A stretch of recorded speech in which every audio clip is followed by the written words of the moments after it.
ನಾನು ಸಾಕ್ಷಿ ಮನೆಗೆ ಹೋಗಿ ಪುರೋಹಿತರು ಕೊಟ್ಟಿರೋ ಪ್ರಸಾದನ ದೇವ್ರ ಮುಂದೆ ಇಟ್ಟು ನಮಸ್ಕಾರ ಮಾಡ್ಕೊಂಡು ಬಂದ್ಬಿಡ್ತೀವಿ.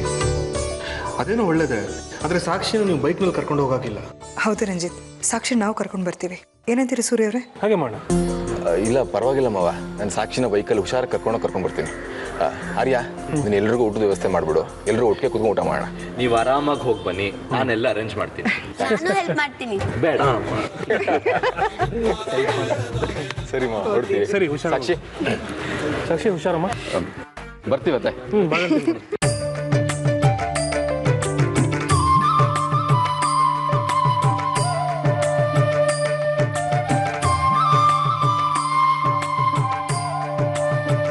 ರಂಜಿತ್, ಇವತ್ತು ಎಷ್ಟು ಖುಷಿ ಆಗ್ತಿದೆ ಗೊತ್ತಾ? ಪೂಜೆ ಎಲ್ಲ ತುಂಬಾ ಚೆನ್ನಾಗಾಯ್ತು. ಪೂಜೆ ಆದ್ಮೇಲೆ ಮನಸ್ಸು ತುಂಬಾ ನಿರಾಳ ಅನಿಸ್ತಿದೆ. ನಿಮ್ ಜೊತೆ ಹೀಗೆ 100 ವರ್ಷ ಬದುಕಬೇಕು ಅನ್ನೋ ಆಸೆ ಇನ್ನೂ ಜಾಸ್ತಿ ಆಗ್ತಾ ಇದೆ. ನನ್ಗೆ ಇವತ್ತೇ ಸತ್ ಹೋದ್ರೂ ಏನು ಬೇಜಾರಿಲ್ಲ ರಂಜಿತ್. ಹಾಗೆಲ್ಲ ಮಾತಾಡಬಾರ್ದು. ಬರೀ 100 ಕಾಲಲ್ಲ ಸಾಕ್ಷಿ, 7 ಜನ್ಮಕ್ಕೂ ನೀನೇ ನನ್ನ ಹೆಂಡತಿಯಾಗಿರ್ತೀಯ.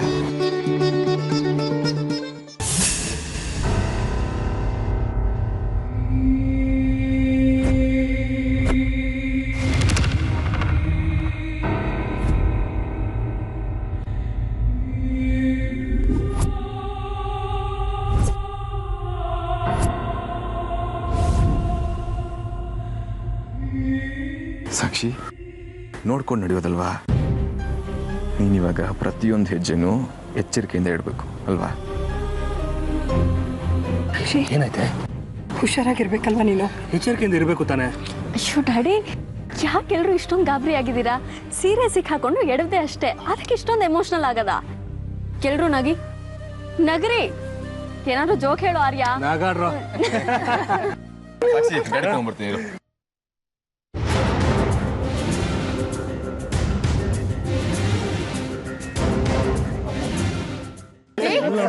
ಆದಿ ಬರ್ತಾ ಇದ್ದಾನೆ.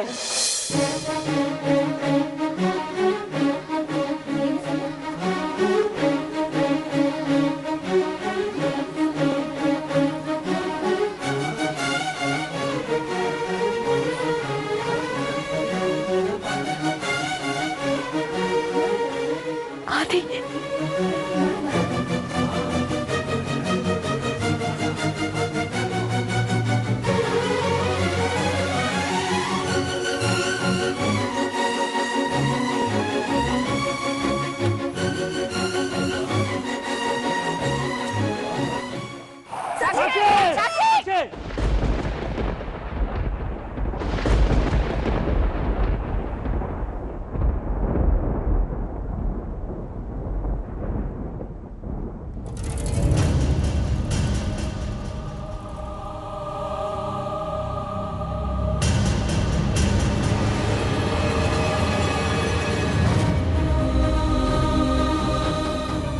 ಸಾಕ್ಷಿ,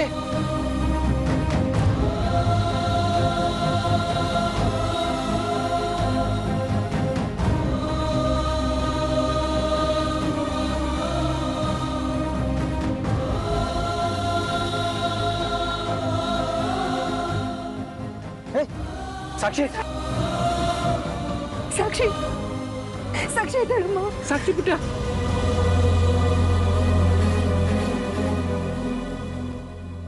ಸಾಕ್ಷಿ ಕಣ್ಬಿಡಮ್ಮ. ಸಾಕ್ಷಿ,